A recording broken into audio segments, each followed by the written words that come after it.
और अब बात विधानसभा में हुए हंगामे और उस आचरण की जिसने सदन की कार्यवाही पर सवाल उठा दिए हैं। मध्य प्रदेश के संसदीय इतिहास में आज तक ऐसा नहीं हुआ जो आज हुआ है।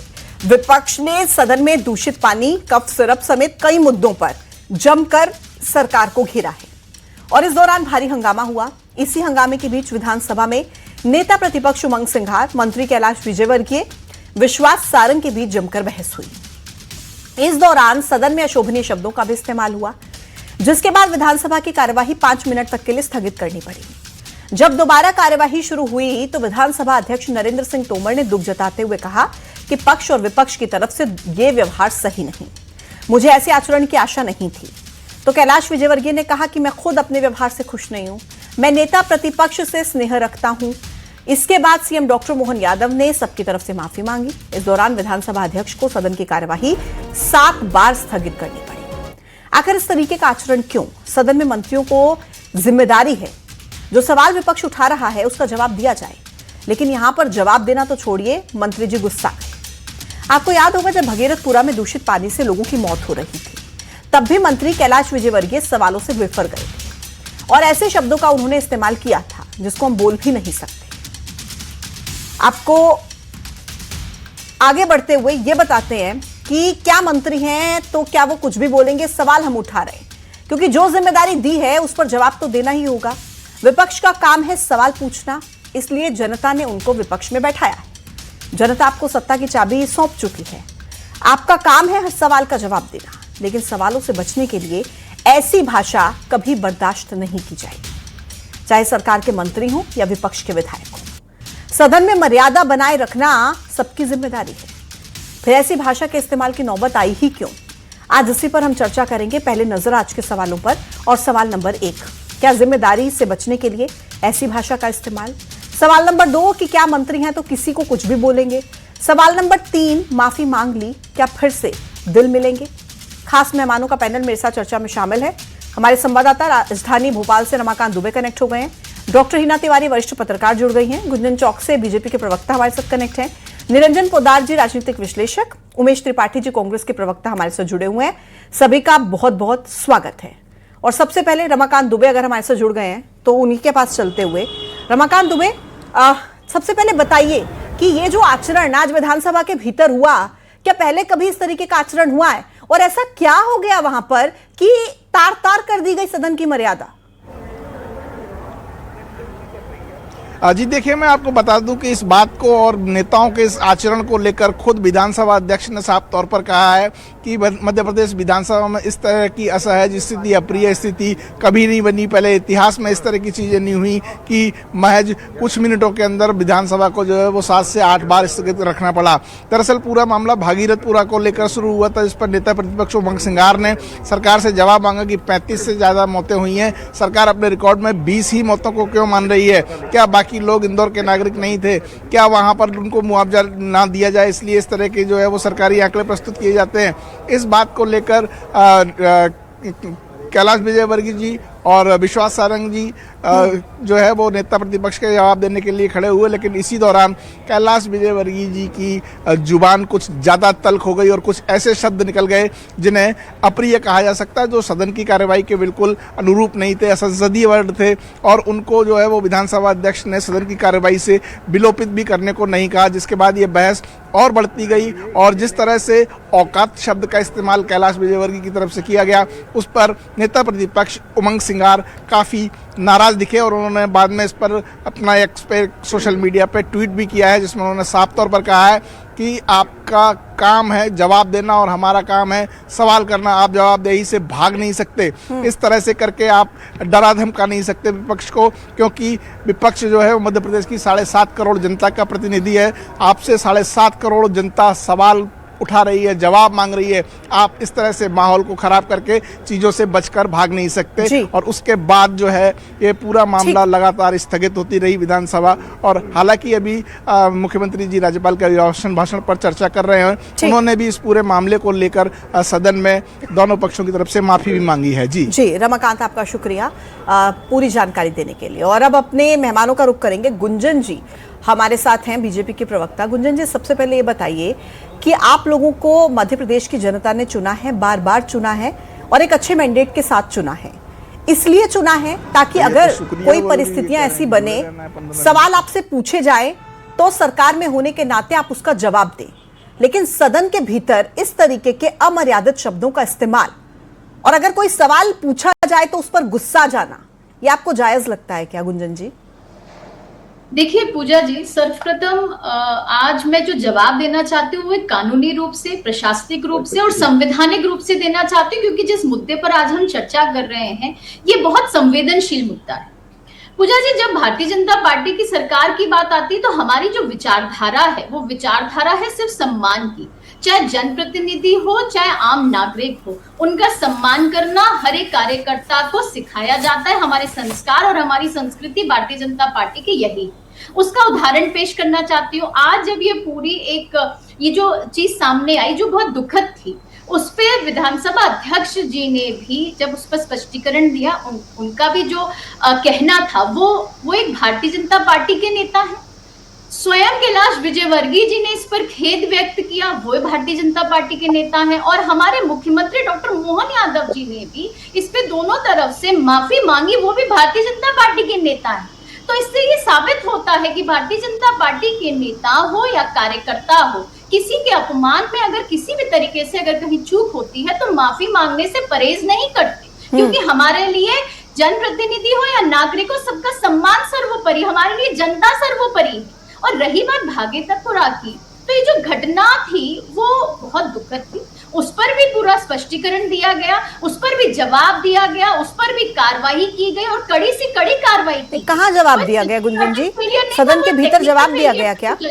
एक सेकंड पूजा जी, उस पर जवाब दिया गया, लेकिन अगर बार बार किसी एक व्यक्ति को अगर बार बार परेशान करने की नीयत से या इस तरीके की किसी नीयत से उन्हें तंग करने की कोशिश की गई थी। देखिए, मैं उस मुद्दे पर नहीं जानना चाहती कि पहले भी क्या कांग्रेस के नेताओं की जुबान नहीं फिसली, लेकिन फर्क ये है उन्होंने माफी नहीं मांगी। हमारे नेता सार्वजनिक तौर पर माफी मांगते हैं, हमारे नेता कबूलते हैं अगर उनसे गलती हुई है, क्योंकि हमारे लिए सम्मान ही सर्वोपरि है, हमारे लिए जनता ही सर्वोपरि। ठीक है, बेशक अपमान करने के बाद सम्मान जताया जाए, लेकिन सम्मान सर्वोपरि है। ठीक है गुंजन जी, लेकिन उमेश जी, आपसे एक सवाल पूछते हुए ये बात भी नहीं इसको झुटलाया जा सकता कि हाँ, जिन शब्दों का इस्तेमाल सदन के भीतर किया गया उसके बाद खुद खेद जताते हुए मंत्री नजर आ रहे हैं।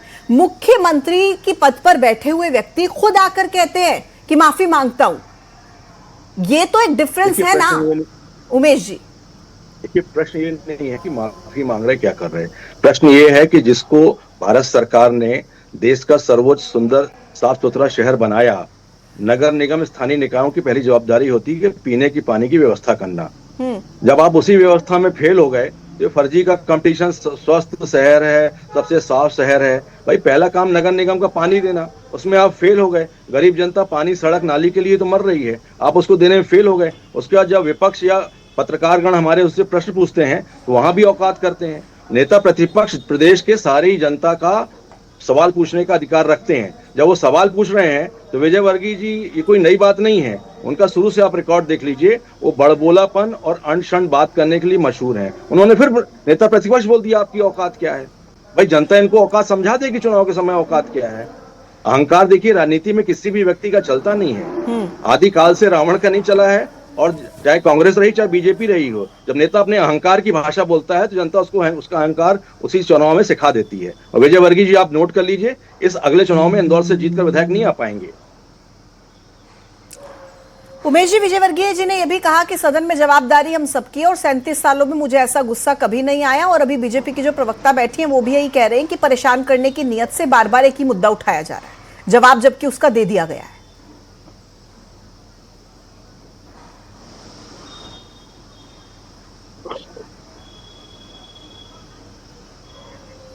उमेश जी, मेरी आवाज मिल रही है आपको? आपकी आवाज मिल रही है? जी जी उमेश जी, बताइए। बार बार एक ही मुद्दे को उठाकर हंगामा करना क्या कांग्रेस पार्टी का मकसद है? क्योंकि चर्चा तो हो नहीं पा रही है सर। देखिए मैडम, कांग्रेस जो दल है वो जनता के प्रति सहिष्णु दल है। हमने आजादी से लेकर आज तक अंग्रेजों का मुकाबला किया, लेकिन जनता की बात रखने में कभी हमने पीठ नहीं दिखाई। जिस प्रदेश में 35 व्यक्ति उसी जिले में जहां से स्थानीय शासन निकाय के मंत्री आते हों, उसी जिले में 35 आदमी मर जाएं और एक नैतिकता की जवाबदारी लेकर मंत्री जी इस्तीफा ना दें, किस राजनीतिक नैतिकता और जवाबदारी की बात भारतीय जनता पार्टी किस मुंह से कर रही है? ठीक है उमेश जी, मैं लौटती हूं आपके पास। निरंजन पोद्दार जी बताइए, विधानसभा के बाहर प्रदर्शन, विधानसभा के भीतर हंगामा जोरदार, चर्चा हो नहीं पा रही है, जवाबदेही बिल्कुल सरकार की बनती है और अगर कोई सवाल पूछा जा रहा है जवाब देना चाहिए, लेकिन हंगामा हंगामा हंगामा अगर यही होता रहेगा तो जवाब कब मिलेगा और कैसे मिलेगा? देखिए पूजा जी, निश्चित रूप से आपको मैं बताऊं कि जिस तरीके से सन 1950 में इस देश के जो नीति नियंता थे उन्होंने जिस लोकशाही को अंगीकार किया, आज देख करके बड़ी वेदना होती है, चाहे हम राज्यों की विधानसभा में देखें, चाहे हम केंद्र की लोकसभा में देखें। जो पक्ष और विपक्ष एक रेल की पटरी की तरह होती है, जो समानांतर और सामंजस्य के साथ अगर चलती है तो ट्रेन बड़ी गति से दौड़ेगी। लेकिन अगर उन पटरियों के अंदर कहीं विभेद आ गया, यानी कि कहीं उनके अंदर गैप ज्यादा आ गया, तो ट्रेन डिरेल हो जाएगी। और लोकशाही की ट्रेन आज ऐसा लगता है डिरेल होती हुई दिख रही है। इसके अंदर कहीं पे कई बार ऐसा लगता है कि जो एक जिम्मेदार और जो एक सकारात्मक विपक्ष होना चाहिए, उसकी जगह विपक्ष भी कई बार फटदर्मिता करता हुआ दिखता है। लेकिन जो सरकार के अंदर जो लोग बैठे हुए हैं, उनको ये अहम और वहम की बीमारी इतनी घातक है, जो किसी भी समाज के लिए, किसी भी प्रदेश के लिए, किसी भी व्यक्ति के लिए, किसी भी संस्थान के लिए ये अहम और वहम की बीमारी बड़ी घातक है। और वो अपने आप को लोकशाही से राजशाही की तरफ समझने लग जाते हैं। वो अगर कई बार चुनकर के आ जाते हैं तो वो ये सोचने लग जाते हैं कि अब हम जिस तरीके से पहले राज परिवार हुआ करते थे, हम कहीं ना कहीं राजनीतिक परिवार बन गए हैं। उनको ये चीज समझ में आती कि आप, अभी मैं सुन रहा था, और आपको ये भी समझ में आना चाहिए कि आप क्षमा मांग लेते हैं या उसके ऊपर खेद जता देते हैं, तो ये चीज भी कोई भी आदमी इस चीज को सहज ही जानता है कि तीर कमान से और बात जबान से एक बार निकलने के बाद में वो वापस नहीं लौट के आती है। अच्छा, दूसरी सबसे बड़ी बात देखिए, विजय वर्गीय जी आगे चुनाव जीत करके आएंगे नहीं आएंगे, लेकिन मुझे एक बात बताइए कि इस देश ने विपक्ष के रूप के अंदर या सत्ता पक्ष के रूप के अंदर इस देश ने उन अटल जी और अडवाणी जी को भी देखा हुआ है कि जब आज तक लोग उनकी जितनी रिस्पेक्ट, जितनी उनकी इज्जत, और जो आज जिस तरीके से पक्ष विपक्ष यानी कि जो उनके दुर्विरोधी थे, वो भी उनकी बड़ी श्रद्धा से उनका नाम लेते हैं, उनका नाम स्मरण करते हैं।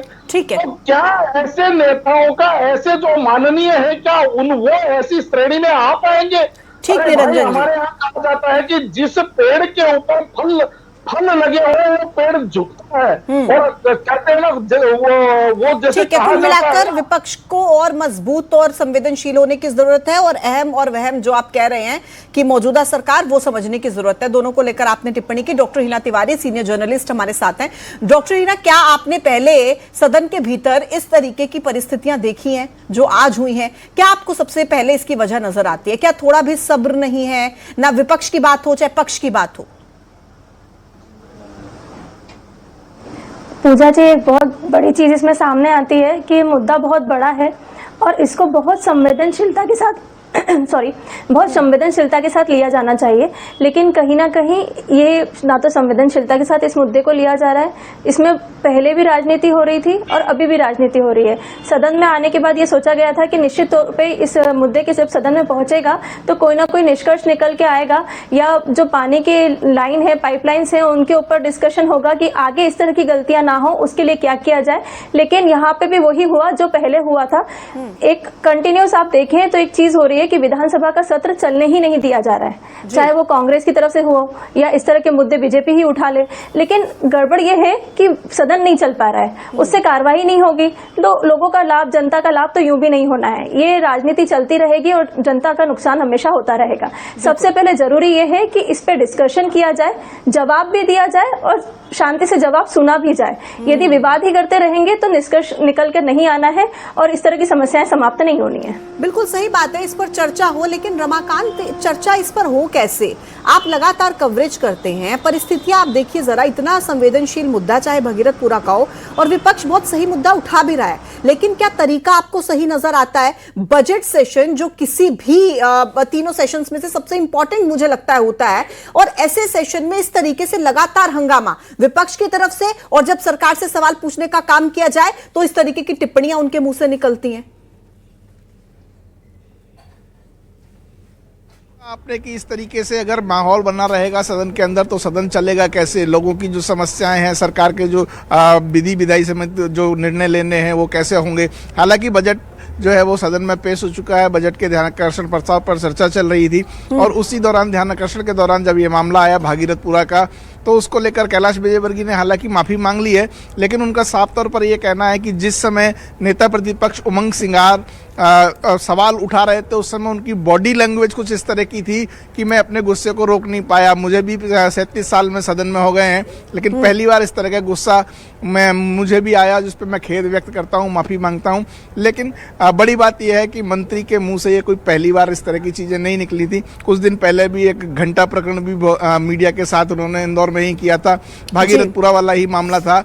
इस तरह के मामले उठा के सदन की कार्यवाही को रोकने की कोशिश होती है या जवाबदेही सरकार की बनती है? सरकार को जवाब देना चाहिए ताकि सदन की कार्यवाही तो चलती रहे। जी गुंजन जी बता दीजिए, क्यों सवालों से बचना चाहते हैं? क्या दिक्कत है?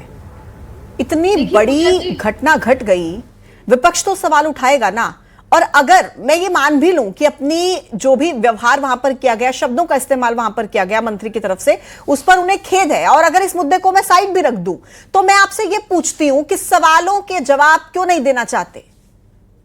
पूजा जी, भारतीय जनता पार्टी की सरकार का कोई भी नेता या कोई भी कार्यकर्ता किसी सवालों से इसलिए नहीं बचता क्योंकि हमारे लिए सवाल महत्वपूर्ण नहीं है, हमारे लिए जनता के लिए कार्य महत्वपूर्ण है। और जनता के लिए जो भी कार्य होते हैं उसी पथ पर हम आगे बढ़ते हैं। जो भागीरथपुरा की घटना घटित हुई थी वो एक सिस्टमैटिक फेलियर नहीं, वो एक टेक्निकल फेलियर था, जिसको तत्काल रूप से डॉक्टर मोहन यादव जी ने मुख्यमंत्री होते हुए वहां पर विद इन फ्यू आवर्स वो वहां पहुंचे थे साइट पे, उन्होंने वहां पे संज्ञान लिया था। मुझे ये बताइए, टेक्निकल फेलियर कैसे था, सिस्टमेटिक फेलियर कैसे नहीं था? जी मैं आपको वही बता रही हूँ, वो वहां के एक लोकेलिटी का जो एक इशू था, जो म्युनिसिपल एक इशू था, उस पे इंस्पेक्शंस हुए।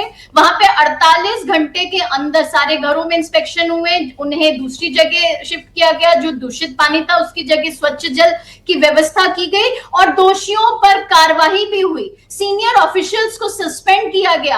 हमारी जो सरकार है वो जवाबदेही है जनता के लिए। हमारी सरकार ने कार्य से कभी पीछे नहीं हटे। भागीरथपुरा की घटना भी उसका एक उदाहरण है कि तत्काल रूप से दोषियों पर भी कार्रवाई। अगर आप जवाबदेही हैं तो ये जिस तरीके से डिबेट में आप जवाब दे रही हैं गुंजन जी, सरकार की तरफ से सदन के भीतर क्यों जवाब नहीं दिया जा रहा? यही तो सवाल है। वहां भी देने के लिए तत्पर थे ना पूजा जी, लेकिन अगर नियत है किसी की हंगामा करना, बताइए उमेश जी, क्या दिक्कत है नियत में? क्यों जवाब नहीं देने दे रहे हैं? आप लोग सदन शुरू होने से पहले भी हंगामा करेंगे, अंदर भी हंगामा करेंगे?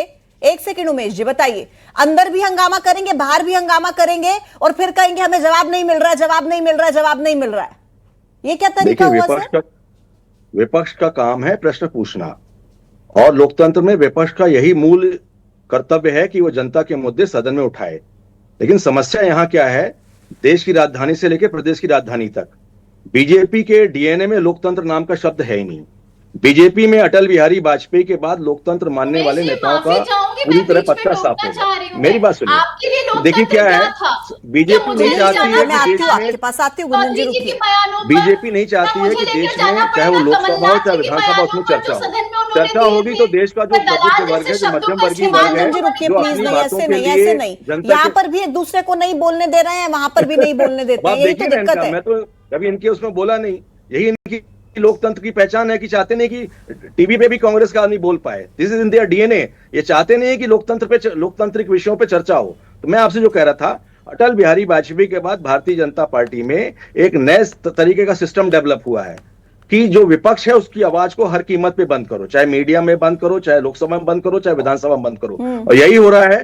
देखिए हर विधानसभा अध्यक्ष या लोकसभा अध्यक्ष आ रही के हूँ, पास गुंजन जी, बिजनेस आती हूँ, एडवाइजरी हाँ। कमेटी की मीटिंग होती है। उस बिजनेस एडवाइजरी कमेटी की मीटिंग में डिसाइड हो जाता कितने मिनट में कौन क्या बोलेगा। जब ये डिसाइड हो गया उसके बाद किस बात का बहस। लेकिन चूंकि विजय वर्गीय जी का पिच कमजोर था, वो कमजोर पिच पे खेल रहे थे, उन्होंने कहा डिस्टर्ब करो। जो मैच जीतता है वो कभी मैच खत्म होने नहीं देना चाहता है, लेकिन जो मैच हारता है वो चाहता है किसी प्रकार से मैच खत्म हो जाए। ठीक है, तो विजय गुंजन जी। वर्गीय जी आज देखिए पूजा जी, उमेश जी लोकतंत्र जैसे शब्दों का इस्तेमाल कर रहे थे, तो लोकतंत्र कांग्रेस पार्टी के लिए सिर्फ कुर्सी और सत्ता को ही ये लोकतंत्र मानते हैं कि किसी भी रूप में उसे हासिल करना है। रही बात ये, जब डीएनए पे जाते हैं तो मैं ना चाहते हुए भी मैं ये बात नहीं बोलना चाहती थी, लेकिन क्या मुझे भी अजीत रंजन चौधरी जी के बयान यहाँ याद दिलाऊं या कमलनाथ जी ने जो सदन में जो अमर्यादित बयान बोले थे वो याद दिलाऊं? फर्क यही है, वो बयान बोल के सिर्फ मुद्दे से भटकाने की कोशिश गुंजन कर जी, रहे थे। फर्क कहाँ है ना, अगर वो भी ऐसे ही बयान देंगे और अगर आप लोगों की पार्टी के नेता भी ऐसे बयान देंगे तो कहाँ फर्क आएगा? खेद व्यक्त किया, ये हमारे संस्कार है, ये कांग्रेस जैसे संस्कार भारतीय जनता पार्टी के कार्यकर्ताओं में या नेताओं में अगर होते तो आज लोकतंत्र की अगर रक्षा सुरक्षा कोई कर रहा है तो वो सिर्फ भारतीय जनता पार्टी की सरकार में हो रही है। डॉक्टर हिना, अब एक दूसरे पर ही बस आरोप लग रहे हैं। वो बीजेपी कह रहे हैं कि भाई ये लोग हमें बोलने नहीं देते हैं, जवाब नहीं देने चाहते हैं। वो कह रहे हैं कि हमें बोलने नहीं दिया जाता। और गुमराह कौन हो रही है? जनता। पूजा जी, यदि आपको याद हो तो अभी एक विशेष सत्र रखा गया था एक दिन का विधानसभा का, वो भी हंगामे की भेंट चढ़ गया था। यहाँ पे समस्या ये है कि सबसे पहले भाषा क्या होनी चाहिए वो सिखाया जाए। दूसरी बात ये कि समय का टाइम मैनेजमेंट सिखाया जाए ताकि राजनीति भी शांति से और तरीके से हो सके। हाँ। यहाँ हो क्या रहा है कि सिर्फ वाद विवाद हो रहे हैं, ऐसा लगता है कोई डिबेट चल रही है और लाइव चल रहा है। वहाँ पे भी विधानसभा में भी यही हो रहा है कि एक डिबेट चलती है, वहाँ पे जिस तरह अभी आपने लाइव देख लिया कि कांग्रेस और बीजेपी एक साथ एक दूसरे को बोलने का मौका यहाँ भी नहीं दे रहे, वही विधानसभा में भी होता है। और इसमें जो मुख्य मुद्दे रहते हैं वो कहीं ना कहीं हंगामे की भेंट चढ़ जाते हैं और उससे समस्या किसी भी राजनेता को नहीं होती है।